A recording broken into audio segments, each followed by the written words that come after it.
Hello friends, welcome back to Siri vlogs. Friends, ఈరోజైతే spicy పచ్చి రొయ్యలు బంగాళదుంప కర్రీ అయితే చేసుకుందామండి. ఇది రోటీ, పుల్కా, రైస్, ఫ్రైడ్ రైస్ దేనికైనా కాంబినేషన్ బాగుంటుంది.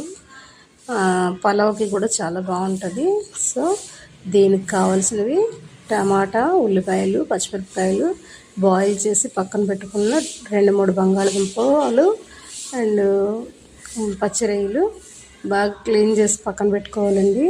ఇది మనకి పొయ్యి మీద కళాయి పెట్టుకొని ఆయిల్ వేసుకొని, అలాగే మన ఉల్లిపాయలు, పచ్చిమిరపకాయలు, టమాటాలు బాగా ఫ్రై అయిపోయిన తర్వాత పచ్చి రొయ్యలు కూడా కాస్త పచ్చిదనం పోయే వరకు ఫ్రై చేసుకోవాలండి. తర్వాత బంగాళదుంపల ముక్కలు అందులో వేసుకొని కాస్త మగ్గించుకొని, అలాగే ఓల్డ్ గరం మసాలా కూడా ఒక్కొక్కటిగా తీసుకొని యాలక్కాయలు, దాల్చిన చెక్క, జాజి పువ్వు, జాపత్రి అన్నీ ఒక్కొక్కటిగా వేసుకొని, ఇది స్పైసీనెస్ కండి, ఫ్లేవర్ బాగుంటుంది. మసాలా కర్రీ కదా, అందుకు తగినంత పసుపు, అలాగే మనకి స్పైసీకి తగ్గట్టు కారం వేసుకొని కొత్తిమీర వేసుకొని కాస్త మగ్గబెట్టుకొని 1 గ్లాసు వాటర్ పోసుకోవాలండి.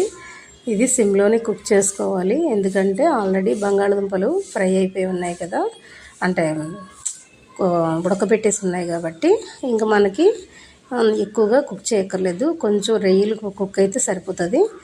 అలాగే ఇది సిమ్లో కుక్ చేసుకుంటే మనకి టేస్ట్ బాగుంటుందండి, అడగట్టకుండా ఉంటుంది కూడా.